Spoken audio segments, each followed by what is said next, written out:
இறையேசுவில் பிரியமான சகோதர சகோதரிகளே, நமது ஆண்டவர் இயேசு கிறிஸ்துவுடைய திருப்பெயரால் உங்களுக்கும் உங்கள் குடும்பத்தில் இருக்க அனைவருக்கும் அன்பும் சமாதானமும் மகிழ்ச்சியும் உண்டாவதாக. அன்புமிக்கவர்களே, மார்ச் மாதம் 21 தாயாம் திரு அவை புளூ நகரத்தினுடைய புனித நிக்கோலஸ் என்பவருடைய நினைவு நாளை கொண்டாடுகின்றோம். அன்புமிக்கவர்களே, தொடர்ந்து மத்திய கிழக்கு பகுதியில போர் நீடித்து கொண்டுதான் இருக்கிறது.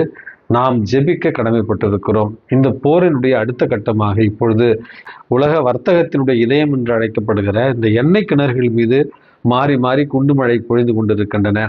இந்த நிலை நீடித்தால் நிச்சயமாக உலகமே இருளில மூழ்கி போகிற ஒரு அபாயம் கூட இருக்கிறது. இந்த சூழ்நிலையினுடைய உண்மை நிலவரத்தை புரிந்தவர்களாய், இந்த ஆபத்தை உணர்ந்தவர்களாய் தொடர்ந்து ஜெபித்து மத்திய கிழக்கு பகுதியில அமைதி நிலவ இறைவனுடைய திருக்கரத்தினால் அங்கு போர் நிறுத்தப்பட தொடர்ந்து ஜெபிப்போம். இந்த புளூ நகரத்தினுடைய புனித நிக்கோலாஸ் மார்ச் மாதம் 21 நம்ம நினைவு கூறுகிற ஒரு புனிதர். அன்புமிக்கவர்களே, இவர் பிறந்தது, வாழ்ந்தது, வளர்ந்தது எல்லாமே சுவிட்சர்லாந்து தேசத்துல திருச்சபையினுடைய வரலாற்றுல 15வது நூற்றாண்டுல. அன்புமிக்கவர்களே, இவர் பணக்கார குடும்பத்துல பிறக்கிறார். பணக்கார குடும்பத்தில் பிறந்தாலும் அரச கட்டளைக்கு இணங்க இவர் தன்னை போரில் ஈடுபடுத்திக் கொள்கிறார். போரில் தன்னை ஈடுபடுத்தி அந்த போரில் அந்த படை தளபதி அளவுக்கு கூட இவர் உயர்ந்தார் என்று தான் இவரை பற்றி நம்ம வாசிக்கிறோம்.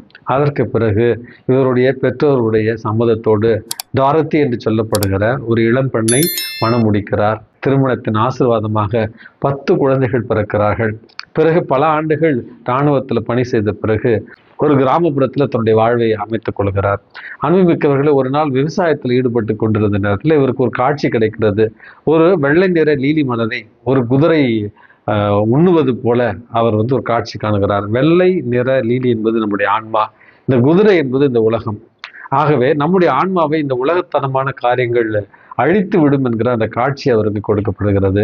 அன்றே தன்னுடைய மனைவியினுடைய சம்மதத்தோடும் 10 பிள்ளைகளுடைய சம்மதத்தோடும் இல்லறத்தை துறந்து துறவரத்தை அவர் ஏற்றுக்கொண்டார் என்று தான் அவருடைய வாழ்க்கை வரலாற்றில் நம்ம வாசிக்கிறோம். துறவரத்தில் தன்னை இணைத்து கொண்ட அவர் வாழ்நாள் முழுவதும் எளிமையோடும் தாட்சியோடும் இவர் பணியாற்றினார். நற்கருணையை மட்டுமே உண்டு வாழ்ந்தார். தான் சென்ற இடங்களில் எல்லாம் பரிந்துரை ஜெபங்களால் பல அற்புதங்களை செய்தார் என்று தான் இவருடைய வாழ்க்கை வரலாற்றில் நம்ம வாசிக்கிறோம். அன்புமிக்கவர்களே, புளூ நகரத்தினுடைய இந்த புனித நிக்கோலஸ் அவர்களுடைய பரிந்துரையால் நாமும் இந்த உலகத்தனமான வாழ்வை, ஆடம்பரத்தனமான ஒரு வாழ்வை விட்டுவிட்டு இறைவனை பற்றி கொண்டு வாழ இவருடைய பரிந்துரை ஜெபத்தை இன்றைக்கு மன்றாடி ஜெபிப்போம். அன்புமிக்கவர்களே, இன்றைய நற்செய்தி வாசகத்துல நமது ஆண்டவர் இயேசு கிறிஸ்துவை சுற்றி இருக்கிற அந்த கூட்டத்தினரிடையே ஒரு பிளவுபட்ட மனநிலையைத்தான் இன்றைக்கு நம்ம பார்க்கிறோம். அதாவது நமது ஆண்டவர் இயேசுவை ஒரு சில பேர் ஒரு இறைவாக்கினர் என்று ஏற்றுக்கொள்கிறார்கள். ஒரு சில பேர் அவர் கிறிஸ்துவாக இருக்கக்கூடுமோ அப்படி என்று அவர்கள் நம்புகிறார்கள். மற்றும் ஒரு சிலர் இவர் மீது ஹாஸ்டிலிட்டி என்று சொல்லப்படுகிற ஒரு வெறுப்பை உமிழ்கிற ஒரு சூழலைத்தான் இன்றைக்கு நம்ம ஆண்டவர் இயேசு கிறிஸ்துவை சுற்றி இன்னைக்கு நம்ம பார்க்கிறோம். அன்புமிக்கவர்களே, அவரை ஒரு சில பேர் ஏற்றுக்கொள்கிறார்கள், அவரை ஒரு சில பேர் வெறுக்கிறார்கள், அல்லது அவரை ஒரு சில பேர் கொல்ல தேடுகிறார்கள்.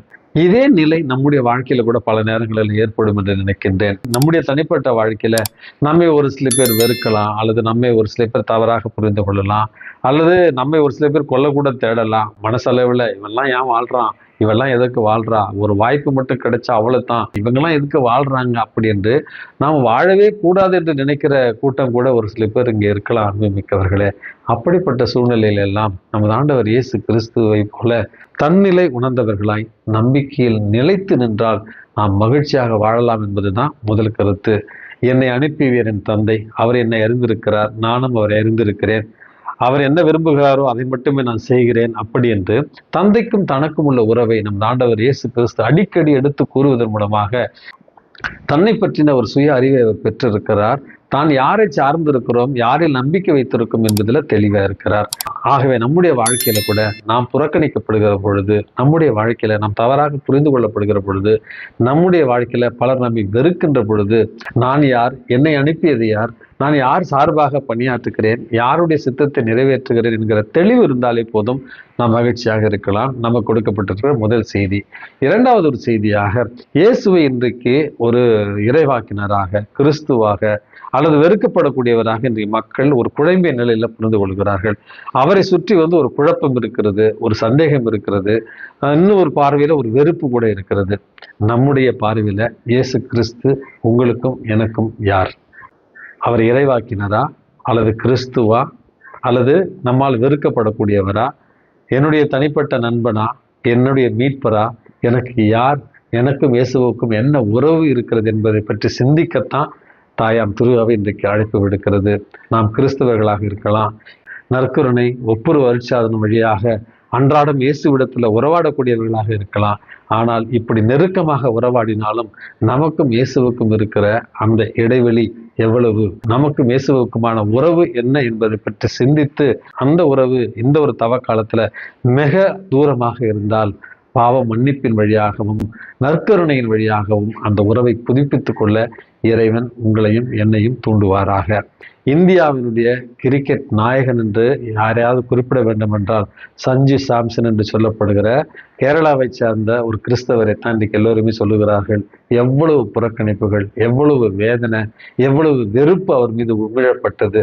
எல்லாவற்றையும் தாண்டி கடைசியில் இன்றைக்கு கிரிக்கெட்டில் ஜெயித்து அந்த வெற்றி நேரத்தில் தந்தையாகிய கடவுளுக்கு நன்றி கூறும் வகையில் தந்தை மகன் தூய ஆவியாருடைய அந்த சிலுவை அடையாளத்தை வரைந்து தன்னுடைய நம்பிக்கையை வெளிப்படுத்தினார் அந்த சஞ்சு சாம்சன் என்பவர். அவரை போல துன்பங்கள் வருகிற நேரத்தில், வேதனைகள் வருகிற நேரத்தில் என்னை அனுப்பியவர் யார், என்னை அவர் எப்பொழுது உயர்த்துவார் என்று எனக்கு தெரியும், அப்படி என்று அவருடைய சித்தத்தை செய்து பழகுவோம். வாழ்க்கையில ஒவ்வொரு நாளும் மகிழ்ச்சியை சுவைப்போம். எல்லாம் வல்ல இறைவன் தந்தை மகன் தூய ஆவி உங்களையும் உங்கள் குடும்பத்தில் இருக்கிற அனைவரையும் நிறைவாக ஆசீர்வதித்து பாதுகாத்து வழி நடத்துவாராக. ஆமென்.